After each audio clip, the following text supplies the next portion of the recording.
Para perampok yang jahat itu sangat berani. Dengan diam-diam mengoleskan lemak babi di atas rel kereta.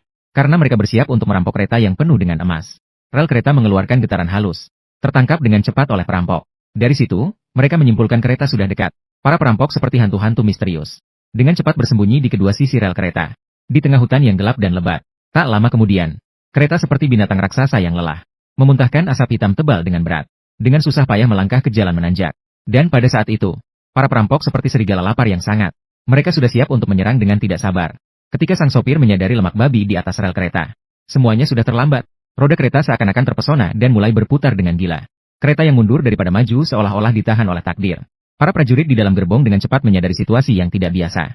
Namun mereka belum sempat memahami situasi dengan jelas. Para perampok datang seperti gelombang yang ganas. Dengan keberanian, mereka cepat naik ke kereta. Mereka pertama-tama dengan cepat menyingkirkan masinis kereta. Dalam sekejap, mereka merebut kendali atas kereta.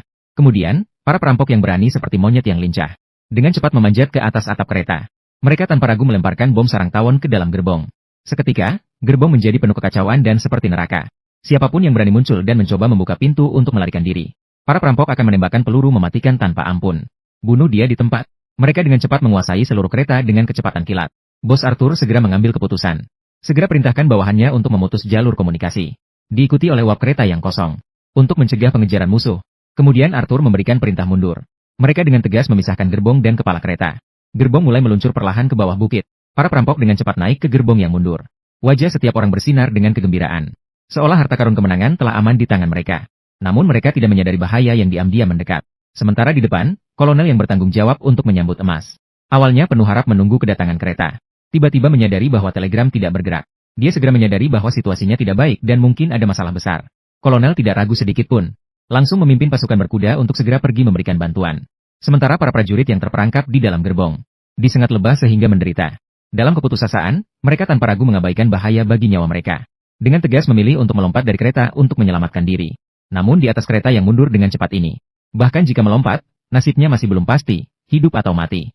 Setelah semua prajurit melompat dari kereta, perampok menyalakan obor, lalu melemparkannya ke dalam gerbong. Untuk merokok semua lebah di dalamnya. Namun mereka belum sempat bersuka cita. Arthur dengan ketakutan menyadari. Kereta api didorong oleh gaya inersia yang kuat. Kecepatannya semakin meningkat. Dia segera memerintahkan bawahannya untuk mengerem secara manual. Namun tak disangka-sangka, rem benar-benar tidak berfungsi. Untungnya, mereka telah siap di hutan di bawah gunung. Baru saja, kereta api melintasi hutan di bawah gunung. Sebuah kelompok perampok segera bergerak. Mereka dengan cepat menghubungkan pohon di sepanjang rel dengan tali. Membangun zona penahan. Mereka siap menghadapi kereta yang hampir kehilangan kendali. Namun pada saat itu, kereta api seperti binatang buas yang kehilangan kendali sepenuhnya. Melaju sepanjang rel kereta api. Mencabut pohon besar di kedua sisi rel. Adegan yang mencekam dan menakutkan.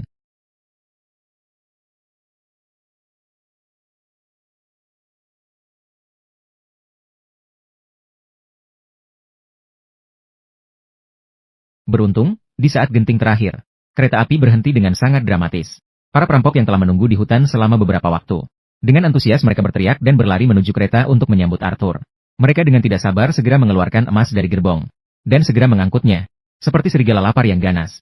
Dalam kegilaan merampas barang berharga. Namun mereka tidak tahu konsekuensi dari perampokan ini. Mungkin jauh lebih serius dari yang mereka bayangkan. Saat itu, kolonel telah memimpin pasukan berkuda. Dengan penuh semangat, mereka mengejar ke depan kereta api. Mereka kebetulan bertemu dua masinis kereta api yang terluka. Setelah ditanya, mereka mengetahui arah kemana perampok pergi. Kolonel tanpa ragu sedikit pun. Melanjutkan mengejar tanpa henti. Dan para perampok yang telah merampok habis emas itu. Mereka dengan licik membagi pasukan menjadi dua. Dengan sengaja memisahkan kereta kuda yang berat untuk menyesatkan pengejar di belakang. Berusaha menyesatkan pengejaran dengan cara ini. Untuk mendapatkan lebih banyak waktu untuk melarikan diri. Tidak lama kemudian, kolonel bertemu dengan para tentara yang melompat dari kereta untuk menyelamatkan diri. Mereka satu persatu terlihat menderita. Tidak hanya wajah mereka dipenuhi gigitan. Dan mereka semua terluka parah. Kolonel melihat tentara-tentara yang penuh luka ini. Dia bertekad di dalam hatinya. Dia bertekad untuk menangkap perampok dan membalaskan dendam.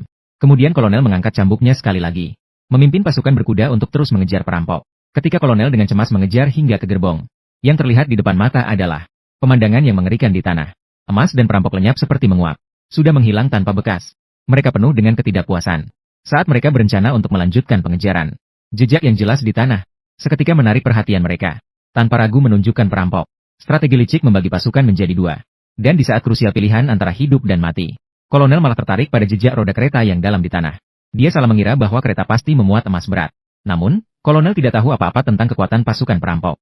Dia dengan gegabah memutuskan untuk mengejar dengan dua kelompok tentara. Lebih impulsif lagi, kolonel tanpa ragu-ragu langsung memilih untuk mengejar jalur yang mungkin membawa emas. Tanpa sedikit pun menyadari bahwa mereka telah terjebak.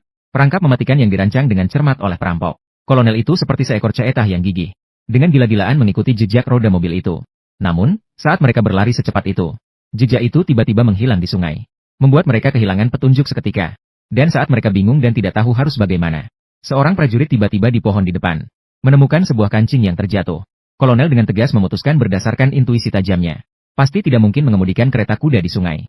Maka dia segera mengambil keputusan untuk membagi pasukannya menjadi dua. Teruskan untuk memerintahkan bawahannya mengejar perampok sepanjang sungai. Sementara dia membawa dua prajurit mengejar kereta kuda sepanjang tepi sungai. Tak lama kemudian, mereka benar-benar menemukan kereta kuda yang hancur berantakan. Kolonel yakin emas pasti dibawa kabur oleh perampok. Dan pada saat itu, namun bawahannya secara tak terduga menemukan jejak kaki kuda di tepi sungai. Namun mereka sama sekali tidak bisa memastikan ke arah mana perampok melarikan diri. Maka kolonel dengan tegas membuat keputusan, memerintahkan dua prajurit mengikuti arus sungai ke bawah. Sementara dia sendiri melawan arus sungai ke atas untuk mengejar. Namun mereka baru saja berpisah sebentar. Kolonel tiba-tiba menyadari, ada seorang perampok yang sedang panik melarikan diri di tepi sungai. Dia segera berteriak memerintahkan agar berhenti. Kemudian dia naik kuda dan pergi. Kemudian kolonel segera mengangkat senjata, naik kuda, dan bergegas ke arah perampok. Namun ia menemukan lawannya sendirian dan tanpa senjata. Ini membuat kolonel merasa agak curiga. Dia segera dengan waspada memerintahkan lawannya untuk berbalik. Namun tak disangka, tiba-tiba seseorang meluncur cepat dari balik pohon. Dengan kasar, ia melemparkan kolonel dari punggung kuda ke dalam air. Penjahat memanfaatkan kesempatan untuk memukulnya pingsan. Saat itu, nasib seolah-olah mempermainkan kolonel dengan kekejaman yang luar biasa. Tidak hanya tidak menemukan emas yang dicuri, malah malangnya menjadi tawanan penjahat. Namun yang tak terduga adalah, penjahat tidak melukainya. Ternyata mereka saling mengenal. Para penjahat ini ternyata adalah tentara dari selatan. Dalam belitan perang saudara yang kejam antara utara dan selatan, mereka terpaksa berdiri di pihak yang berlawanan. Menjadi musuh yang tak bisa diterima. Namun demi biaya militer, mereka terpaksa menculik kereta kolonel. Namun Arthur juga tidak berniat menyulitkan sang kolonel. Asalkan dia bisa membawa mereka melewati pos penjagaan tentara utara, dia akan membiarkan mereka melanjutkan perjalanan ke selatan. Maka dia akan membebaskan sang kolonel. Sang kolonel yang menjadi tahanan. Saat ini seperti terjebak di tengah keputusasaan. Tidak ada pilihan sama sekali. Meskipun hatinya penuh dengan pertimbangan. Namun dia terpaksa menerima tawaran Arthur. Sambil merencanakan di dalam hati. Siap menunggu dan mencari kesempatan untuk melarikan diri. Malam semakin larut. Penjahat mengikat tangan sang kolonel. Memaksa dia menunggang kuda memimpin di depan. Cahaya bulan dingin bersinar. Seperti tirai misterius. Sang kolonel bersama penjahat berkeliling di hutan lebat. Waktu berlalu tanpa terasa. Penjahat dengan cepat kehilangan arah seperti lalat tanpa kepala. Pada saat itu, salah satu penjahat yang cerdas menyadari sesuatu. Meskipun mereka kehilangan arah dalam kegelapan, namun hanya di belakang pohonlah lumut tumbuh. Saat ini, arah yang jelas dipimpin oleh kolonel adalah ke utara. Kolonel segera menjelaskan, mengklaim bahwa ada banyak pasukan mereka di sekitar. Dan satu-satunya jalan ke selatan telah ditutup rapat oleh mereka. Dengan tidak ada pilihan, mereka hanya bisa berbelok ke utara. Para perampok saling memandang. Saat ini, mereka sama sekali tidak mengenal jalan. Mereka hanya bisa mengikuti kolonel untuk terus memimpin jalan. Namun tanpa sedikit pun menyadari bahwa mereka telah jatuh ke dalam perangkap yang dirancang dengan cermat oleh kolonel. Ketika semua orang bergegas tiba di dekat sungai, bau asap samar-samar menyelinap ke hidung. Arthur terlihat serius. Langsung memerintahkan Sersan untuk pergi ke tepi sungai dan memeriksa situasi. Sersan dengan hati yang gelisah, dengan hati-hati mendekati tepi sungai. Namun ketika dia melihat dengan jelas pemandangan di seberang, hatinya tiba-tiba dipenuhi rasa takut yang kuat. Ternyata di seberang adalah perkemahan pasukan utara. Sersan tidak berani melambat sedikit pun. Kembali dengan cepat untuk melaporkan. Kolonel memutar matanya, berbohong bahwa mereka bisa aman menyeberangi sungai ke timur. Para perampok tidak meragukan. Terus mengikuti tanpa ragu. Kolonel kembali memimpin di depan. Namun ketika mereka mendekati tepi sungai, kolonel tiba-tiba berhenti. Ketika dia melihat tentara di seberang sungai. Sebuah rencana berani dan berisiko muncul dalam pikirannya. Memanfaatkan ketidaktahuan para perampok, dia diam-diam menggenggam sebuah ranting. Lalu melanjutkan langkahnya perlahan-lahan. Tiba-tiba kolonel berteriak meminta pertolongan kepada tentara di seberang. Kemudian melepaskan ranting dengan cepat. Dalam sekejap, dia menendang keras Sersan dan kudanya ke tanah. Pada sekejap, para perampok terjebak dalam kekacauan. Prajurit di seberang sungai mendengar teriakan dan segera berkumpul. Kolonel memanfaatkan kesempatan kekacauan ini.